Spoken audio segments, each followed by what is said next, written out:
72 حوروں والی بات نہیں بتائی کہ وہ 72 حوروں کا جو بتایا گیا ہے مردوں کے لیے وہ کیا ہے، کیا وہ عیاشی نہیں ہے؟ وہاں پہ اور تو کچھ نہیں بتایا کہ نہ شاپنگ مال ہے نہ لائبریری ہے. عورتوں کے لیے کیا ہے؟ فار ایگزامپل میں بہت اچھے کام کرتی ہوں، سارے اسلام کے رول فالو کرتی ہوں، میں جنت میں جاؤں گی، مجھے وہاں کیا ملے گا؟ آپ جنت میں ان 72 حوروں کے سردار ہوں گی، اور جو شوہر آپ کی زندگی میں تھے وہی شوہر آپ کے وہاں بھی رہیں گے. اگر آپ کے شوہر بھی اچھے کام کرتے ہوں گے، اگر دونوں آدمی جنت میں جائیں گے تو ظاہر بات ہے آپ ان حوروں کی سردار رہیں گی. اور دیکھیے وہ عیاشی نہیں ہے. ایک چیز میں آپ کو بتا دوں، یہ پھر وہی بات آتی ہے جیسے میں نے جواب دیا کہ یہ دنیا کے اندر ان اچھے اعمال کی جزا ہے، ان اچھے اعمال کا سب. وہاں عیاشی کا تصور بھی نہیں کر سکتا آدمی. دیکھیے وہاں جو ہے شہوت جیسے دنیا میں آدمی پوری کرتا ہے، وہاں شہوت کا وہ طریقہ نہیں ہوگا. نہ وہاں کوئی ناپاکی ہے، نہ وہاں کوئی اس طرح کی کوئی چیزیں ہیں، نہ وہاں آدمی کا من اس طرف جائے گا. وہاں تو جنتی صرف ایک چیز کو سوچے گا کہ اللہ کا دیدار مجھے کب ہوگا، اللہ کا دیدار مجھے کب ہوگا.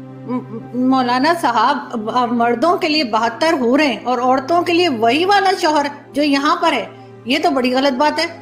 عورتوں کو بھی تو کوئی چوائس دیجئے نا، عورتوں کے لیے بھی کوئی اٹریکشن رکھیے. کیا عورتوں کا دل نہیں ہے؟ یہ کیا بات ہوئی؟ عورتوں کے لیے وہی شوہر، اگر شوہر کے ساتھ نہ بنتی ہو، بے شک بہت نیک ہو، لیکن اس دنیا میں شوہر نہ پسند ہو، کسی طریقے سے اس کے ساتھ جو ہے گزارا کر لیا، وہاں جا کے پھر وہی گلے پڑ جائے گا. یہ تو عجیب سی بات ہے. اور آپ لوگ 72 حوریں لے کے گھومیں گے، اور ہمارے یہاں تو مولوی بہت کہانیاں بتاتے ہیں 72 حوروں کی کہ کس طرح کی ہوں گی، ایسی حسین ہوں گی، ایسی ہوں گی. تو مطلب یہ تو بڑی ناانصافی ہے. دیکھیے یہ سوال مجھ سے نہیں بنتا، یہ سوال مجھ سے نہیں بنتا. یہ سوال آپ اللہ سے کیجئے جس نے جنت میں مسلمان کے لیے یہ چیزیں رکھی ہیں. یہ سوال اللہ سے بنتا ہے، کیونکہ نعوذ باللہ میں تو دین کا خالق نہیں ہوں. میں تو قرآن اللہ نعوذ باللہ میں نے قرآن نازل نہیں کیا. قرآن اللہ کی کتاب ہے، اللہ کا کلام ہے، اللہ نے یہ چیزیں قرآن میں بتائی. تو اب یہ سوال تو مجھ سے نہیں بنتا کہ صاحب جنت میں میرے لیے کیوں ایسی چیز نہیں ہے. نا مولانا صاحب، جو جنت کا نقشہ کھینچا گیا ہے ہمارے ہاں کہ وہاں پہ شراب ملے گی، 72 حوریں ملیں گی، وہ بھی تو ایک عیاشی کا ہی اڈا ہمیں لگے گا یا نہیں؟ وہ بھی تو صرف یہی بتایا گیا ہے کہ مردوں کو 72 حوریں ملیں گی، ایسی لمبی ہوں گی، ایسی ہوں گی، ویسی ہوں گی، 100 کپڑے پہنے ہوں گے پھر بھی باڈی نظر آئے گی. موجود ہے اس پہ انٹرنیٹ پہ مولانا طارق جمیل بتا رہے ہیں، اور شراب وہاں بھی پینے کا کہا گیا ہے. باقی یہودیوں کی اگر آپ بات کر رہے ہیں تو بہت سی میڈیسنز ایسی ہیں جو یہودیوں نے بنائی ہیں، بہت سے سائنس کے کام ایسے ہیں جو یہودیوں نے کیے. اتنے قابلیت کاش مسلمانوں میں ہوتی تو بڑی اچھی بات تھی. تو صرف ان کے ایک ریلیجن کے الگ ہونے سے اتنی نفرت کیوں؟ میں اور آپ جس پہ بات کر رہے ہیں یہ بھی یہودیوں کا ہی بنایا ہوا ہے. تو یہودیوں کی ہم میڈیسن کھا سکتے ہیں، ان کی سائنس کی ہر چیز ہم استعمال کر سکتے ہیں، موبائل یوز کر سکتے ہیں، لیکن یہودیوں کو ہم کیوں برا بھلا کہتے ہیں؟ اور وہی جو جنت کی میں نے بات کی تو وہاں پہ تو کچھ اور بتایا ہی نہیں کہ عورتوں کے لیے کیا ہے جنت میں. کیا شاپنگ مال ہے، کیا لائبریری ہے؟ کچھ ہے؟ صرف 72 حوروں کا ذکر ہے، شراب کا ذکر ہے، ڈرائی فروٹ ہوگا، پھل ہوں گے، اور 72 حوروں کے ساتھ رہتے رہیں گے. اور کتنے مولانا ہمارے یہاں کے ہیں جو بتاتے ہیں کہ کتنی طاقت آ جائے گی مردوں. تو یہ سب کچھ کیا عیاشی نہیں ہے؟ اور اگر وہ جو ہے سعودی عرب کا کراؤن پرنس اگر اس چیز کو لے کر آ رہے ماڈرن طریقے سے آگے بڑھ رہے ہیں جہاں پہ ساری دنیا کا مقابلہ کر سکیں سائنس میں، ٹیکنالوجی میں، ایجوکیشن میں، تو وہ آپ کہہ رہے ہیں کہ غلط ہے؟ اگر دنیا میں قرآن نے شراب پر پابندی لگائی ہے، شراب کو حرام کہا ہے، تو شراب دنیا میں حرام ہے. اور اگر قرآن یہ کہتا ہے کہ جنت میں جانے کے بعد انسان کو شراب طہور کہا ہے، اس کو شراب طہور کا مطلب پاک پانی، حرام پانی نہیں، ناپاک پانی نہیں، ایسا پانی نہیں جس سے آدمی بہک جائے، ایسا پانی نہیں جس سے نشے میں آ جائے، ایسا پانی نہیں جس سے پھر آدمی عیاشی کرے.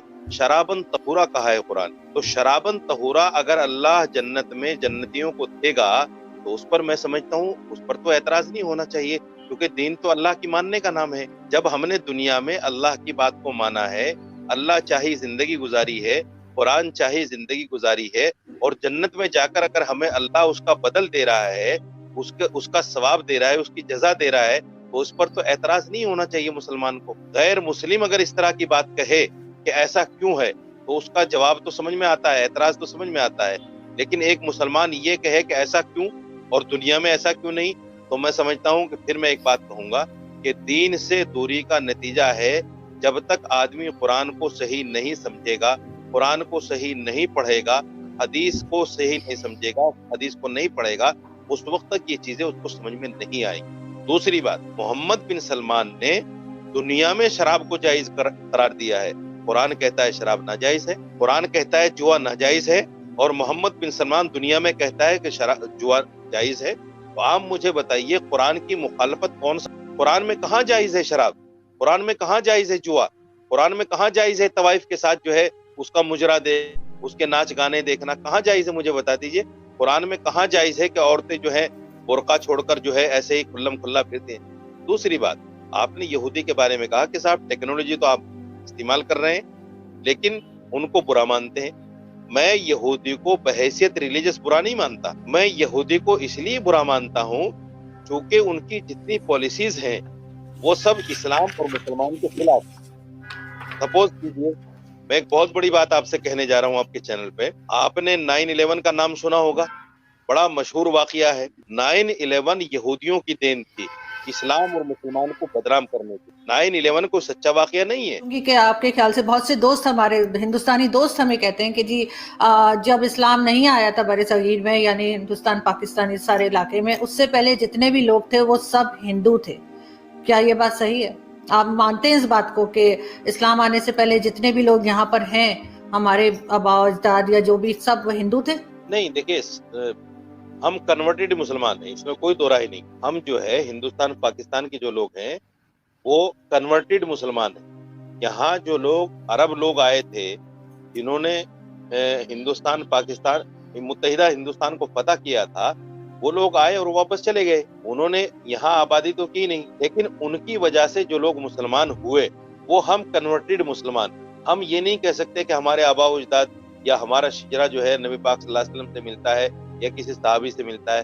اگر کچھ لوگوں کے پاس شجرے ہیں تو وہ اوتھینٹک بھی ہو سکتے ہیں, غیر اوتھینٹک بھی ہو سکتے ہیں, لیکن اس میں کوئی دو رائے نہیں ہے کہ ہندوستان پاکستان کے جو مسلمان ہیں وہ کنورٹڈ مسلمان ہیں. مگر اس کا مطلب یہ بھی نہیں ہے کہ جو کنورٹڈ مسلمان ہیں وہ پکے مسلمان نہیں. مسلمان جب آدمی ایمان لے آیا اللہ پر, قرآن پر, اس کے رسولوں پر, فرشتوں پر, یوم آخرت پر, وہ پکا مسلمان ہے. ان کے والد چاہے جو بھی تھے, جیسے صحابہ کرام جب نبی پاک صلی اللہ علیہ وسلم کے زمانے میں جب صحابہ کرام ایمان لائے تو ان کے والدین غیر مسلم تھے لیکن صحابہ کرام مسلمان تھے, ایمان والے تھے. تو یہ تو نہیں کہا جا سکتا کہ اگر ماں باپ غیر مسلم ہیں تو پھر اولاد مسلمان نہیں ہو سکتی. تو ہم بھی مگر وہ اسلام تو تلوار کے زور پر آیا تھا نا, کسی کی بھی گردن پہ تلوار رکھ دیں گے تو وہ اپنے آپ ہی کلمہ پڑھ دے گا.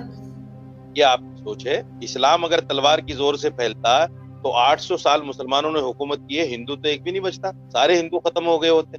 800 سال کا زمانہ معمولی زمانہ نہیں ہوتا محترمہ.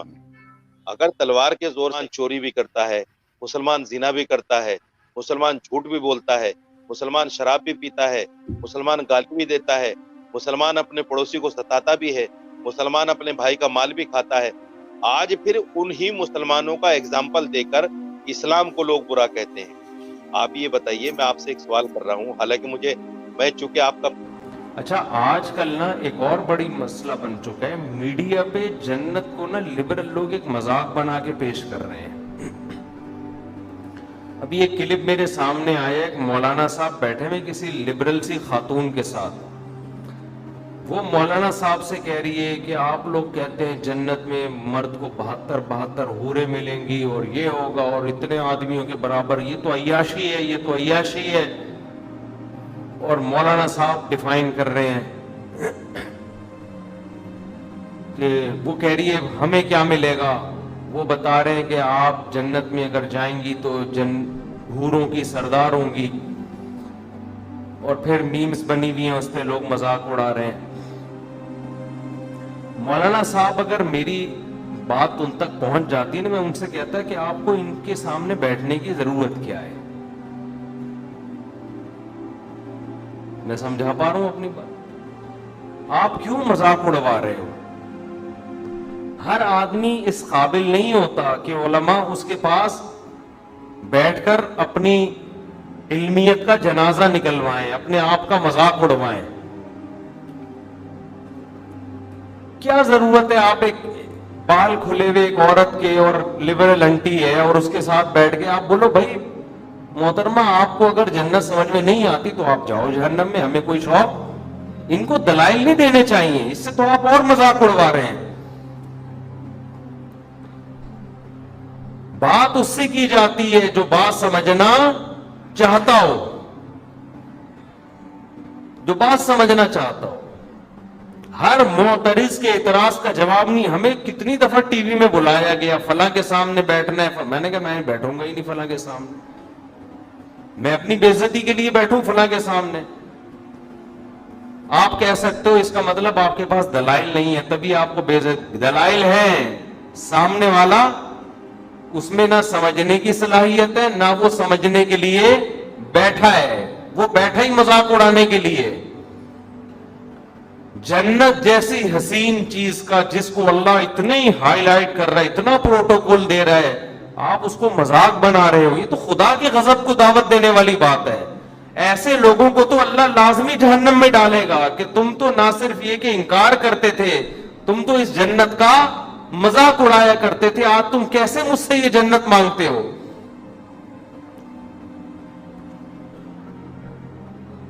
تو یہ جو بعض مولانا ٹائپ کے لوگ اس طرح لبرل انٹیوں کے سامنے بیٹھ کے ڈیبیٹ شروع کر دیتے ہیں, یہ بالکل غلط طریقہ ہے.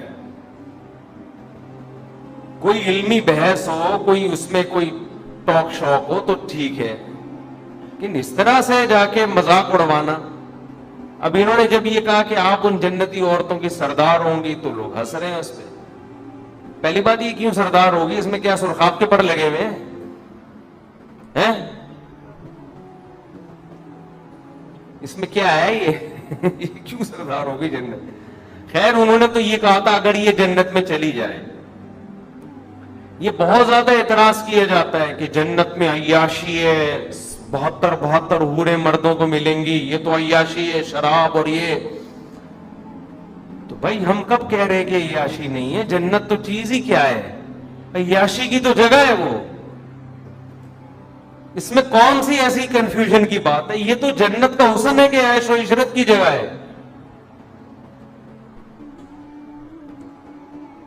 اور یہ جو اعتراض فضول قسم کا کہ عورتوں کو کیا ملے گا جب مردوں کو حوریں مل رہی ہیں, کوئی جنت جو عورت شریف ہوتی ہے وہ ایک سے زیادہ مرد کی متلاشی بولو وہ ہوتی نہیں ہے.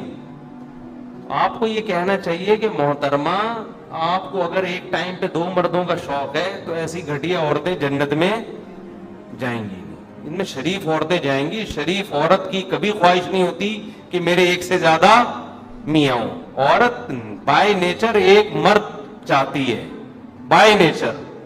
نیچر ہی بگڑ جائے تو نیچر بگڑ جائے تو پھر عورت کو عورت بھی چاہیے نا. پھر تو وسیم کو ستار کو سبکتین کو عبدالشکور کو, یہ تو انگریزوں میں ہو رہا ہے نا.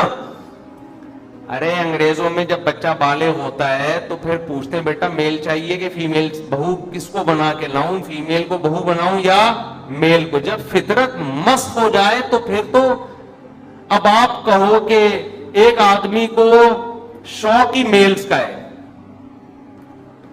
اب وہ کہہ رہے جنت میں جنتیوں کو حوریں ملیں گی, مجھے تو شوق ہی میل کا ہے, مجھے کیا ملے گا؟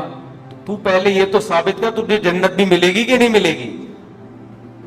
بھائی ایسے لوگوں کو جنت ملے گی نہیں جو فیمیل کے بجائے کس کا شوق رکھتے ہوں. یہ تو لوط علیہ السلام کی قوم والے لوگ ہیں, ان کو تو اللہ نے آسمان پہ اٹھا کے الٹا دے کے پٹک کے ہلاک, ان پہ تو غضب ہوگا. تو جہنم میں جائے گا, پھر تیری چوائس ہے وہاں میل کو کے پیچھے بھاگ یا فیمیل کے پیچھے بھاگ. تو جس عورت کو ایک سے زیادہ مردوں کا ایٹ اے ٹائم شوق ہے وہ عورت نہیں ہے, وہ نیچر سے ہٹی ہوئی ہے. جانوروں میں دیکھ لو نا اس کی مثالیں, جانوروں میں آپ اس کی مثالیں دیکھ لیں. ایک میل کئی فیمیلز کے لیے کافی ہوتا ہے. ایسا نہیں ہوتا کہ ایک فیمیل پر کئی سارے میل رکھے. کبھی دیکھا آپ نے فارم ہاؤس میں ایک گائے ہے اور کٹے بہت سارے رکھے ہوئے, کبھی دیکھا آپ نے؟ دنیا میں ایسا پاگل دیکھا؟ ان عورتوں کا اصل جواب یہ ہے، ان کا علمی دلائل سے جواب نہیں ہوتا، ان کا جواب انہی کی بات کو انہی پہ لپیٹا جائے۔ کبھی دنیا میں ایسا دیکھا کسی فارم والے نے ایک بکری رکھی ہوئی اور 8 بکرے رکھے ہوئے ہوں؟ کبھی دیکھا؟ وہ بکری تو مر جائے گی تھوڑے دنوں میں۔ یہ جو میرا جسم میری مرضی کے نعرے لگے تھے نا، اس پہ کسی نے ایک مرغی کا دکھایا، 1 مرغی اور 10 مرغے کا، اور بڑی اچھی میم بنائی تھی۔ وہ مرغی بالآخر اس دار فانی سے کوچ کر گئی، واقعی مر گئی، حقیقت ہے۔ تو انہوں نے کہا میرا جسم میری مرضی والی عورتوں کا انجام دیکھو۔ تو یہ الٹا ہے، یہ سوال ہی بیہودہ ہے کہ عورتوں کو کیا ملے گا جب، یعنی مردوں کو اتنی عورتیں، یہ زیادہ عورتیں رکھنا یہ مرد کی نیچر ہے، زیادہ مرد رکھنا عورت کی نیچر بولو نہیں ہے۔ شریف عورت ایک شوہر سے کے علاوہ نہیں چاہتی کسی کو، چاہ رہی ہے تو اس کا مطلب شرافت کیا ہے؟ شارٹ ہے، شرافت نہیں ہے اس میں۔ وہ خراب ہو جائے، فحاشی کی طرف چلی جائے تو ہاں یہ ہو سکتا ہے کہ شوہر ایک ہے، محبت کسی اور سے ہو گئی، شوہر خراب ہے یا کیا ہے، وہ بھی ہم غلط کہتے ہیں کہ بھئی، لیکن ہوتی اس کو کس سے ہے؟ وہ ہوگی ایک سے ہی، اس کی ساری توجہ پھر اسی ایک، وہ چاہے گی یہاں سے طلاق لے کے میں اس کی بیوی بن جاؤں، لیکن یہ کبھی بھی نہیں چاہے گی اس کی بھی بن جاؤں، اس کی بھی، وہ والا بھی مناسب لگ رہا ہے، اس کی بھی بن جاؤں۔ یہ پھر یہ کیا ہے؟ یہ سیٹنگ آؤٹ ہے، یہ پھر عورت نہیں ہے۔ تو خیر کہاں سے